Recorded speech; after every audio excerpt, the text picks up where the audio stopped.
Welcome to Twisted Truths, where betrayal meets brutal payback, and where the most unexpected twists expose what people are really capable of. This story isn't just shocking, it's personal. My name is Curtis Whitaker. I'm 37. A former Army major. A decorated soldier. A man who's stared death in the eye more times than he can count.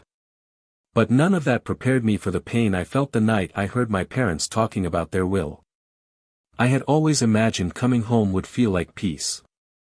Instead, it broke me. Let me go back. I was born in Billings, Montana, to George and Mary Ann Whitaker. A mechanic and a school receptionist. Middle-class folks who never had much but always said we had enough. I was the oldest of three, me, then Elijah, my brother, and 7 years later, Natalie. From an early age, I carried weight. Not just expectations, but hope. My dad used to say, "Curtis, you're the one that holds this family together." I believed him. I was that kid, the one who shoveled snow for neighbors, protected my siblings from bullies, and stayed up late helping Dad fix the old truck when he was too tired to hold a wrench. When I was 12, my grandfather told me stories of Vietnam. Of loss. Of sacrifice. He said something that never left me. You fight so others don't have to. It stuck. Too deep, maybe. By the time I turned 17, I had one goal, to serve. Not because I wanted glory, but because I needed purpose. Something bigger than me. When I told my parents, my mom cried. My dad didn't say anything for 3 days. Then finally, one evening, he muttered over dinner. "Just, come back alive." I enlisted the day after graduation. From Fort Benning to Kandahar, Baghdad to remote jungle training camps no one talks about, I gave my all. I bled. I saved lives. And I lost brothers and sisters I still dream about. But through it all, I never missed sending money home. Even during blackouts or covert missions, I'd find a way. Every month, without fail. To help Elijah through college. To help Natalie when she had a baby unexpectedly. To pay for the new roof. Or Dad's hernia surgery. No questions asked. Just, "Here, take it." I'd come home maybe once a year, usually around Thanksgiving. Each visit felt shorter. More distant. Like I was still part of the family, but slowly becoming a guest in my own home. Still, I kept giving. Because that's what the eldest son does. That's what soldiers do. 3 years ago, everything changed. A mission in northern Syria went sideways. There was an explosion. I shielded 2 younger soldiers. Took the blast full on. I woke up in a hospital in Germany. Partial hearing loss in my right ear. Torn ligaments. Multiple surgeries on my left leg. The pain was constant. But worse was the feeling that my usefulness was gone. They gave me the Purple Heart. But they also gave me a medical discharge. Suddenly, after 15 years in uniform, I was just Curtis again. No mission. No orders. No team. Just me and a cane. I decided to surprise my family that Thanksgiving. I didn't call ahead. I just showed up, duffel bag in hand, medal tucked into the front pocket. I imagined it, Mom crying. Dad giving me a firm handshake, trying not to. Elijah slapping my back. Natalie calling me her hero in front of my niece. I imagined warmth. What I got was frost. Mom opened the door. Her face lit up in that first second, before confusion took over. "Curtis. You didn't tell us you were coming." I smiled. "Wanted to surprise you." She hugged me. I hugged back. But even as she led me inside, something felt off. Like I'd stepped into a version of my life where I didn't belong. Dad was in the living room. He nodded and stood up. "You're back." That was it. Not, "I missed you." Not, "We're proud." Just a nod. A confirmation. My siblings weren't there yet. "They'll be here tomorrow," Mom said. "They're busy." It stung more than I let on. That night, I sat in my old bedroom. Same bed. Same creaky floorboards. But the posters were gone. My old photo with Elijah from high school, replaced by a frame of him in his cap and gown with Mom and Dad smiling beside him. No Curtis. I pulled out the Purple Heart and set it on the desk. Stared at it for a long time. Trying to feel something. Pride? Satisfaction? But all I felt was pain in my leg, and a strange emptiness. Later that night, I went to grab a glass of water. As I passed my parents' bedroom, I heard voices. Low. Urgent. I paused. Something in Mom's voice made me freeze. "George, are we sure about the will?" "Yes. Elijah and Natalie will need more in the long run." "But Curtis, he's home now. He's hurt. He's fine. He's got his military pension. VA benefits. What does he need from us? He'll be okay."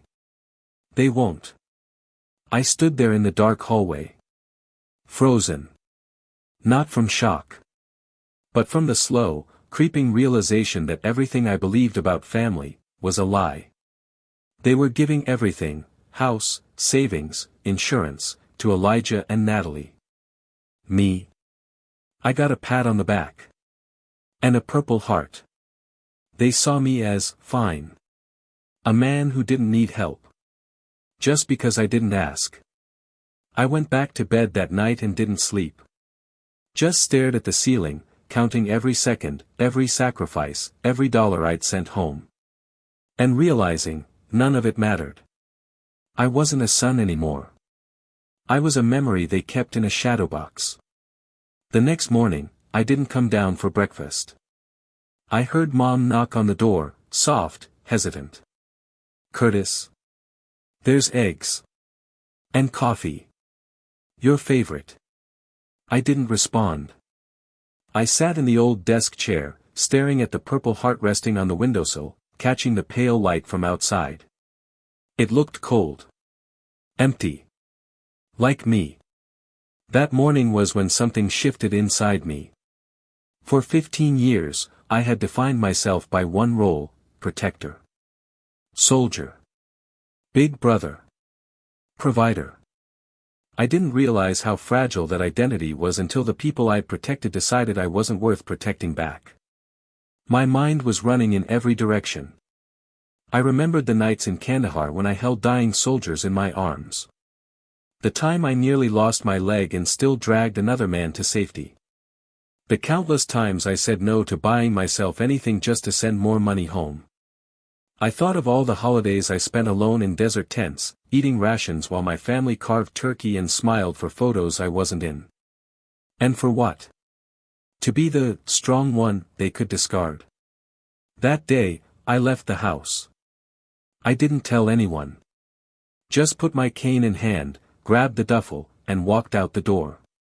I heard Mom calling from behind me, but I didn't stop. The pain in my leg flared with each step. I didn't care. I made it to the bus stop and sat there for what felt like an hour. Every bone in my body wanted to collapse. But every beat of my heart pounded with rage. Rage I didn't know I had. Not at war. Not at my wounds. At my own damn family. They called me strong. That's why they didn't leave me anything. That's why they handed the house and the savings to Elijah and Natalie, who had never sent a dime home, who had always lived their lives freely while I bled in foreign dirt. "Curtis has his pension. He'll be okay." That line echoed in my head, like a cruel joke. I took a bus to Denver. I remembered a buddy, Marcus, who'd served 2 tours with me. He had told me once, "If you're ever lost, Denver's got people who help guys like us." So I found my way to the Denver Veteran Support Center. The woman at the desk had kind eyes. She took one look at me, my limp, my hollow eyes, and asked gently. "How can we help, Sergeant?" I almost cried. For the first time in years, someone saw me, not the soldier, not the brother, not the son. Just me. A man who needed help. I told her I needed a place to stay. Somewhere to think. Somewhere quiet. She nodded. Filled out some paperwork. Said someone named Tom would be by shortly. Tom turned out to be a former Marine. 60-something. Hard eyes. Kind voice. He walked with a limp too. He looked me over and said, simply. "You look like hell. That's a good place to start." He brought me to a small room in a veterans boarding house. Nothing fancy. Just a bed, a window, and a shared bathroom down the hall. But it was mine. I sat on the edge of that bed for a long time, holding the wooden box with my medal in it. And I asked myself the question I'd been too scared to think about until then. Who am I now? The first week in Denver was a blur. Tom checked in on me daily. He gave me information about PTSD therapy, peer support groups, VA services. He didn't push. He just showed up. He gave me a notebook and said, "Write it down. Whatever you don't say, it'll rot inside." So I did. I wrote about the desert. I wrote about the nights I screamed into my pillow in Afghanistan. I wrote about the time I watched a 19-year-old kid die with his eyes on me, saying, "Tell my mom I'm sorry." And then, I wrote about the will. About hearing my father say, "He doesn't need anything from us." That line still split my soul. I started going to group sessions. Sat in circles with men and women who looked just like me, scarred, limping, lost. We didn't say much at first. But one night, a guy named Raoul spoke. Former Navy SEAL. Tough as nails. He said. I gave everything. Then came home and found out my wife left me. Took the kids. Said I was too broken to love. Another woman nodded. Her name was Jasmine. Air Force. She said. I came back to nothing. Family pretended I never existed. I stayed quiet. Until they looked at me. Curtis? Jasmine asked. You wanna share? My throat was dry. My leg was throbbing. But I said it anyway. My parents gave everything to my brother and sister. Said I'd be okay. Because I'm the soldier. Silence. Then Raoul chuckled darkly. Ah. The strong one curse. I looked up. He continued, you're the one they think doesn't need anything. Because you never ask. You never complain. You just do. So they think you're bulletproof. Everyone nodded. That moment was like a dam breaking. I wasn't alone. I wasn't crazy. I wasn't weak. A week later, I made a decision. I went to the bank and canceled the joint account I'd been using to send money to my parents for 15 years. The teller, an older woman with a name tag that read, Doris, gave me a curious glance. This account's been active since 2008. Are you sure? I'm sure, I said. I signed the papers. It was the first time in my adult life that I chose me. No guilt. No explanation. Just a quiet rebellion. Later that night, I sat on the floor of my little room, stared at the ceiling, and wept. Not because I was sad. Because I was free. It was a Tuesday afternoon when I got the call. A number from Fort Collins lit up on my screen. I didn't recognize it. I almost let it go to voicemail, but something told me to pick up. Curtis Whitaker. The voice was male. Young. Nervous. This is Benji. I used to work for your dad at the garage. My throat tightened. He okay? I asked cautiously. He's fine. I mean, not really. I shouldn't be calling, but I heard what happened. About you leaving. The will. And, well, there's something you should know. I sat up straighter in bed. Go on. Look, when you were deployed, Mr. Whitaker told people the house was being paid off through private help. Most thought it was inheritance. But I saw the deposits, Curtis. You were sending that money, right? I paused. Yeah. Every month. For 15 years. Benji sighed. I just thought you should know. He used to brag about how he never had to worry about mortgage or bills because his military son kept the place afloat. That word hit like a punch. Military son. Like I was a title, not a person. And Curtis, he added after a beat, he told Elijah and Natalie that they'd earned the inheritance. That you didn't care about things like property or family legacy. That you volunteered to give it all up. What? I whispered. Yeah. He made it sound like you were some stoic monk or something. Said you didn't need a will. That you were too proud to want anything. I sat there, stunned. All those years, the late nights on the battlefield wondering if I'd see home again. The sweat-stained envelopes filled with monthly checks. The holidays I missed. The birthdays I didn't make. All of it had been twisted. Weaponized. They didn't just exclude me. They rewrote me. Thanks, Benji, I said finally, trying to keep my voice steady. That means more than you know. I hung up and stared at my phone. A cold rage settled in my chest, calm, focused, and blindingly clear. They hadn't just cut me out of the will. They'd rewritten me out of the family. And I realized something else. This wasn't neglect. This was a decision. That night I couldn't sleep. I pulled out my old military laptop, the one I hadn't touched since leaving service. I still had access to records, old data, and archives most civilians didn't. And I started digging. I knew my parents were proud. Always talking about legacy, especially Dad. He used to say things like, "You gotta plan ahead. Make sure your name means something when you're gone." So I checked property records. I found something off.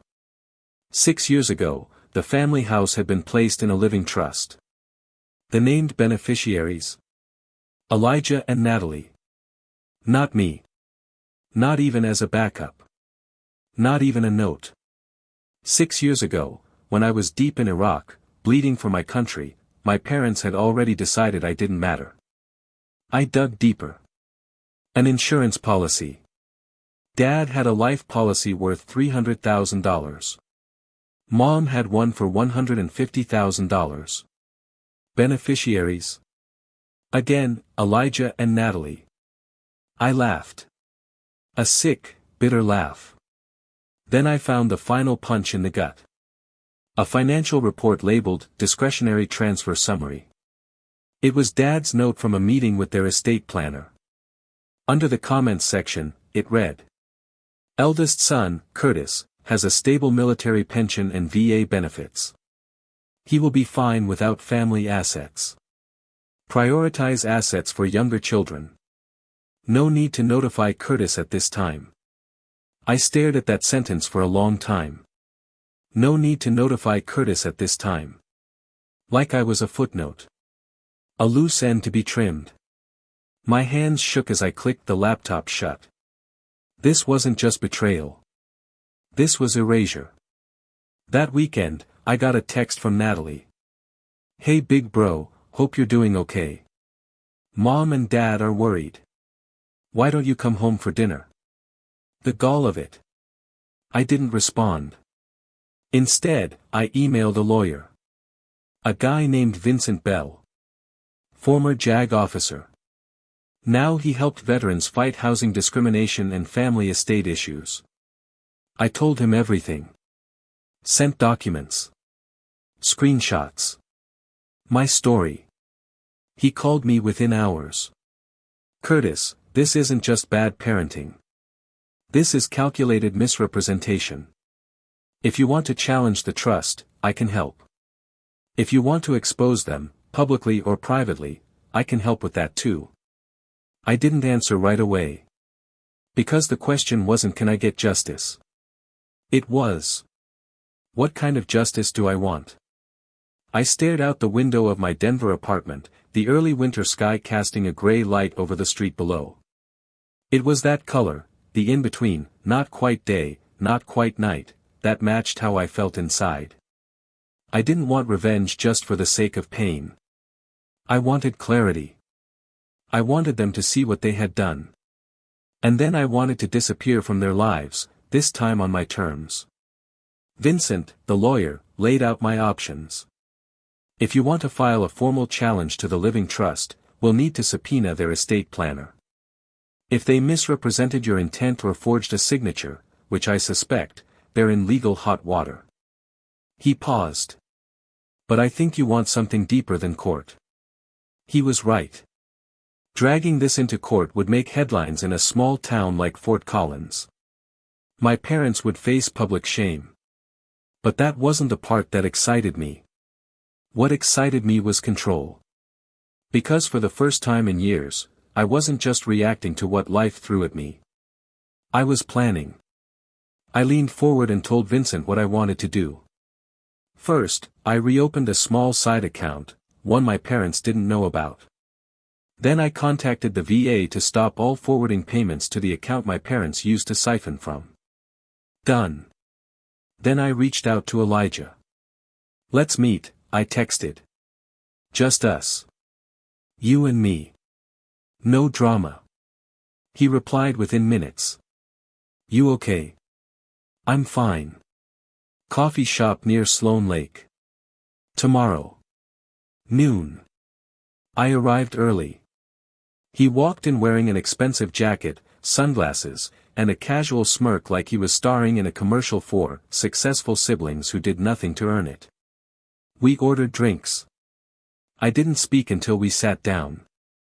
So, he said, stirring his coffee, you're still mad about the will. I chuckled. Not mad, Elijah. Enlightened. He blinked. Enlightened? Yeah. About what kind of people I've been sending money to for 15 years. He shifted uncomfortably. Look, Curtis, I didn't make the decision, Mom and Dad did. But you benefited. He looked down. You didn't object. You didn't call me. You didn't ask how I felt. You didn't think I mattered. I pulled out my phone and slid it across the table. Go ahead. Read it. He looked at the screen. It was a PDF. Dad's estate planner's notes. His eyes scanned the words, Curtis has pension and VA benefits. No need to notify. I watched his face pale. They said you were fine, he muttered. No, I said coldly. They said I was disposable. I leaned closer. You want the house? Keep it. Want the insurance? Take it. But here's what you're also getting. I tapped the screen again and showed him the email draft. A formal notification to our extended family, our old neighbors, and church community, laying out exactly how I was written out of the will while funding their comfort. His mouth opened, but no words came. I won't send it, I said calmly. Not if you do one thing. What's that? Tell the truth. To them. To me. To yourself. And stop pretending this family is built on love. He swallowed hard. Okay, he said. Okay, Curtis. I'll talk to them. Good. One more thing.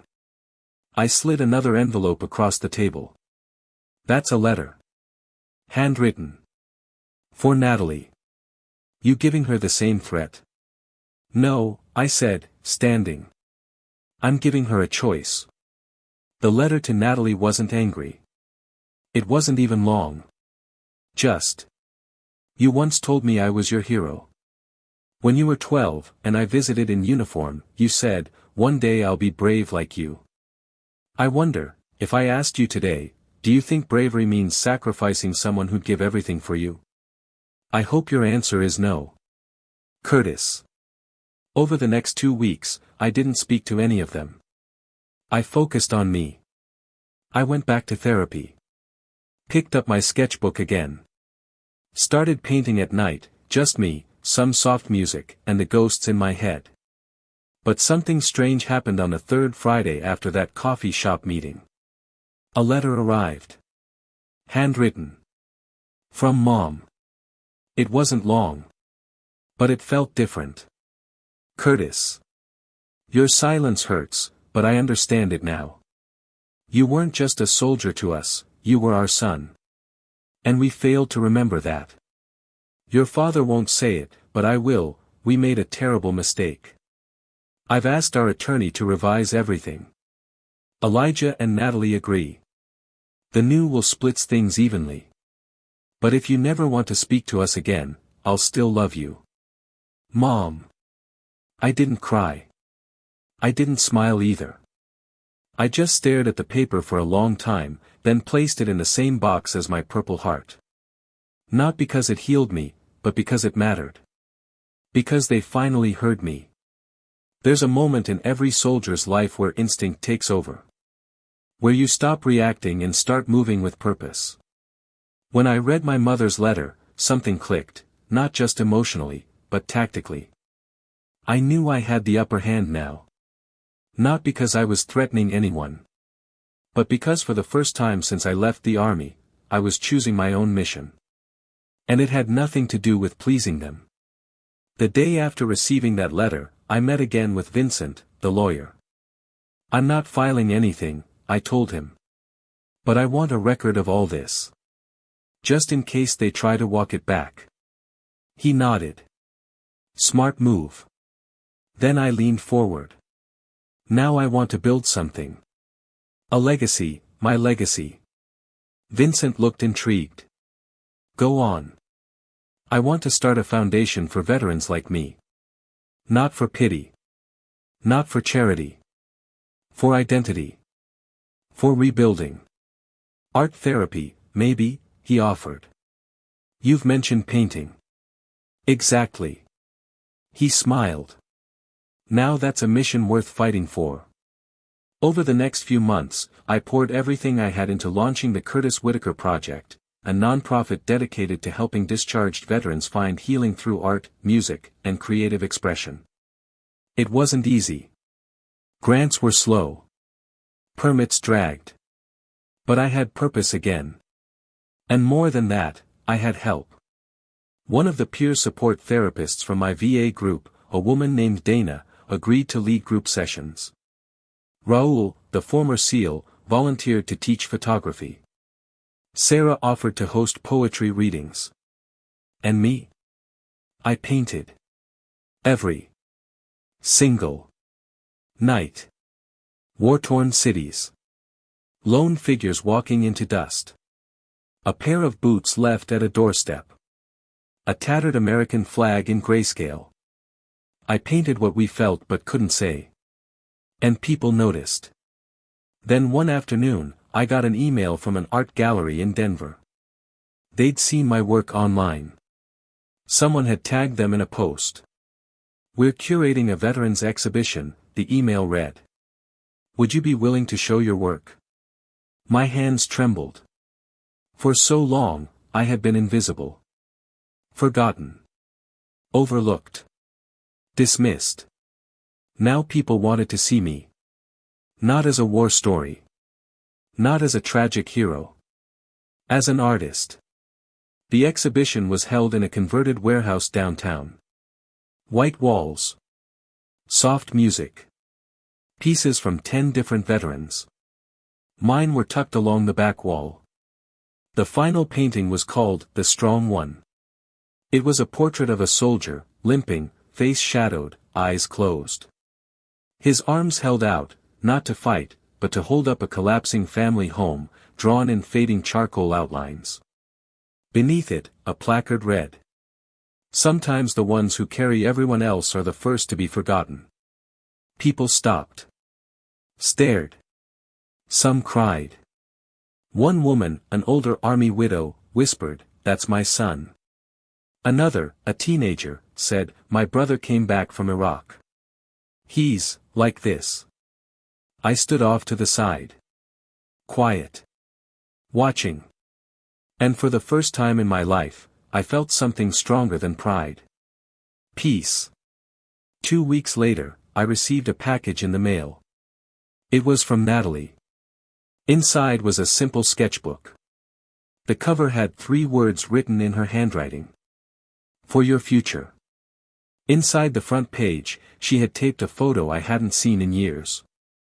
Me, holding her as a baby. Elijah beside me. All of us laughing. Dad in the background, holding up a wrench like a trophy. Mom's arms around us all.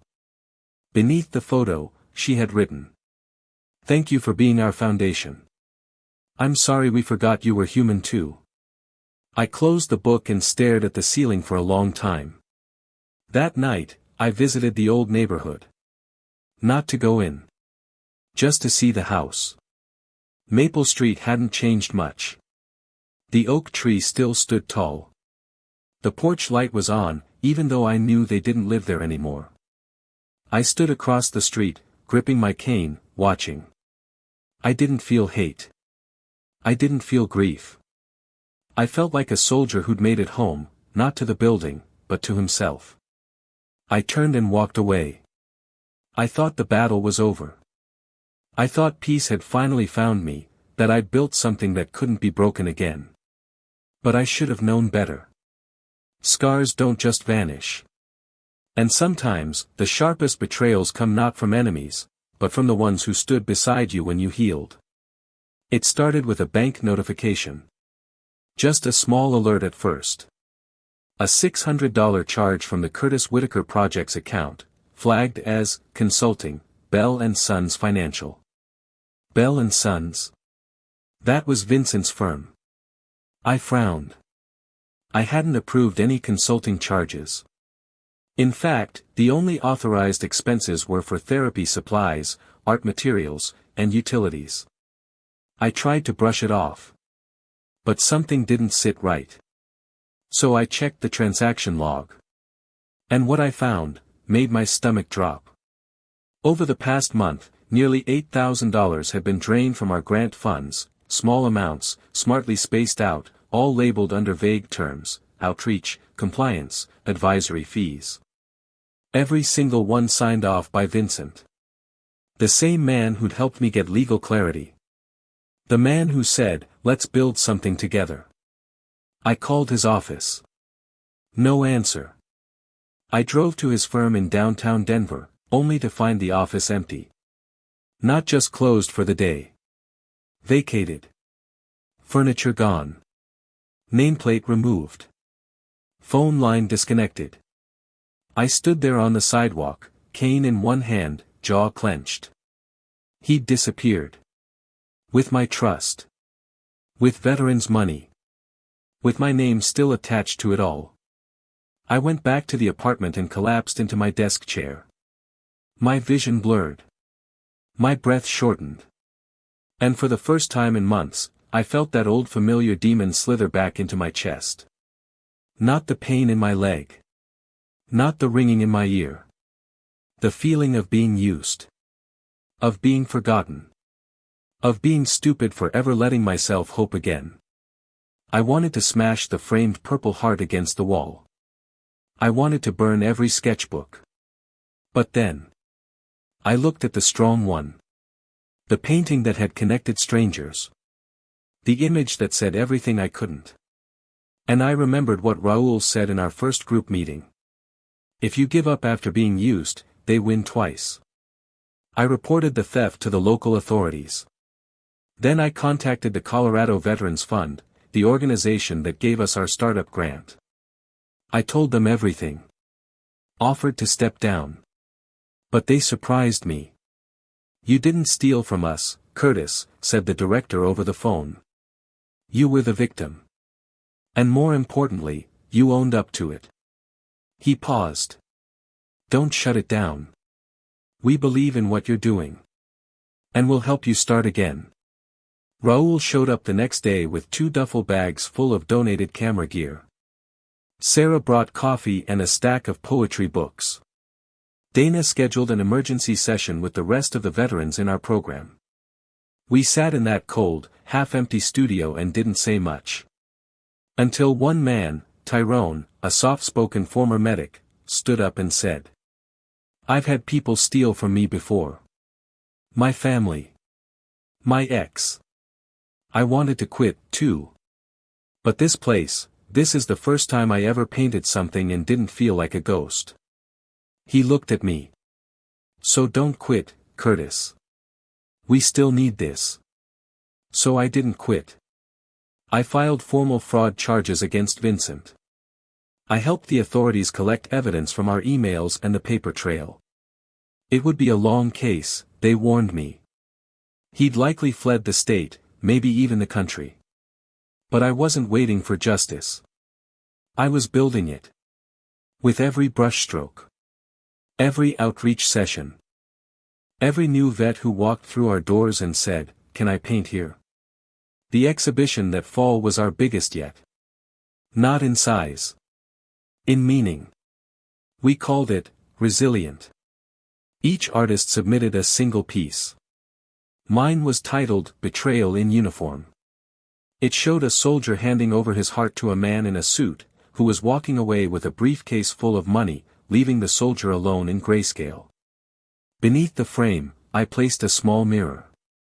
So that when people looked down, they'd see themselves. Because betrayal isn't about just the one who steals, it's about the people who choose to look away. And that's when something even more unexpected happened. A local news outlet picked up the story. They ran a feature, "Veteran Rebuilds Life Through Art, Despite Financial Scam." The article went viral. Suddenly, donations poured in, not out of pity, but respect. Veterans from across the country sent messages. "You told my story. I didn't know healing could look like this. You gave me a reason to believe again." And among those messages, was one from someone I never expected. "Dad." It was just 2 sentences. "Read the article. Cried like hell. I'm proud of you, son." That was all. But for once, it was enough. Some people think redemption comes in thunderclaps, in courtroom victories, dramatic apologies, or moments where everything magically becomes right. That's not how it happened for me. Redemption came quietly. In brushstrokes. In the way my hands stopped trembling when I picked up a paintbrush. In the way a new veteran, young, eyes haunted, sat across from me, picked up charcoal for the first time, and whispered. I didn't think I deserved to heal. After the article went viral, everything changed. The Curtis Whitaker Project became more than just a Denver nonprofit. It became a movement. Organizations from across the country reached out asking to partner.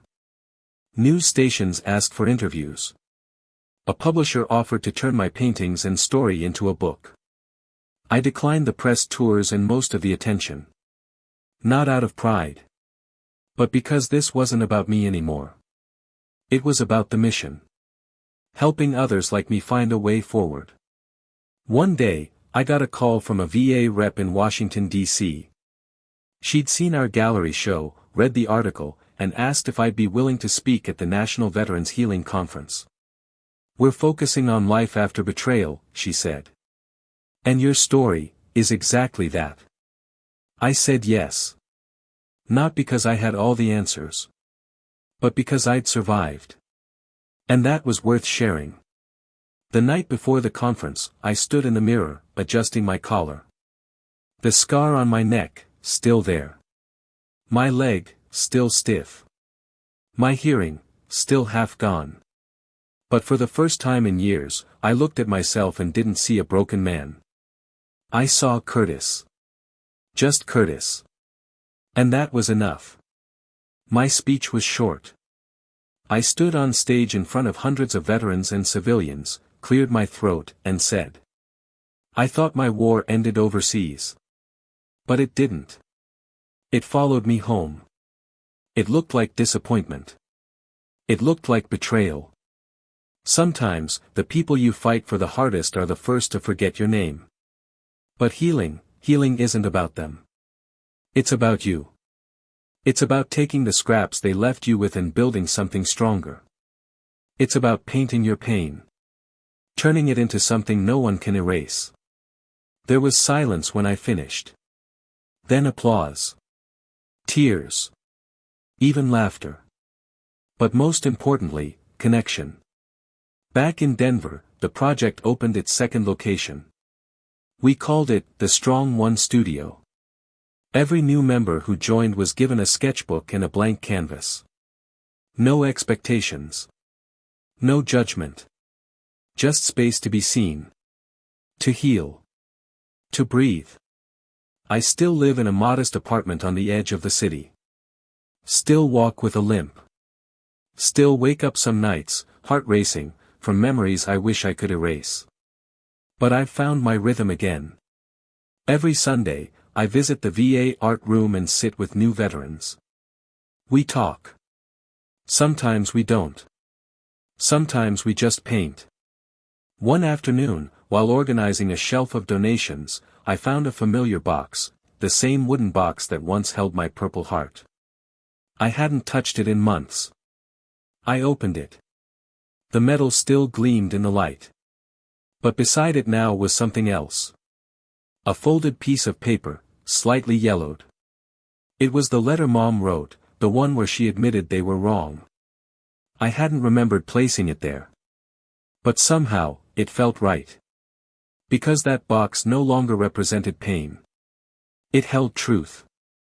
Both the kind that wounds, and the kind that heals. I don't speak to Vincent, the lawyer who betrayed me. But I learned through a legal contact that he was found in another state, arrested on charges of fraud and embezzlement. He'll likely serve time. Funny thing is, I didn't feel triumphant. I felt nothing. Because I didn't need to see him fall. I needed to rise. And I did. As for my family, we're not perfect. We don't talk every day. But we talk. Dad writes me once a month, short letters, the old-fashioned kind. He signs each one. Still proud. Love, Dad. Mom sometimes sends cookies with her notes, just like she used to. Elijah helps coordinate a fundraiser each year for the foundation. And Natalie? She teaches art therapy at our second location. She tells her students, my brother taught me that healing isn't about going back. It's about going forward, one honest stroke at a time. If you're still with me, I want you to know. Betrayal doesn't have to be the end. It can be the beginning. You're allowed to walk away. You're allowed to cry, to be angry, to rebuild brick by jagged brick. And someday, when you look back, you'll realize you didn't just survive the pain. You transformed it. In the end, truth has a way of surfacing, even if it comes twisted through pain and betrayal. As one wise voice once said, sometimes your greatest enemy was once your closest ally. If this story struck a chord with you, let us know in the comments. And don't forget to subscribe, share, and spread the word, because justice deserves to be heard.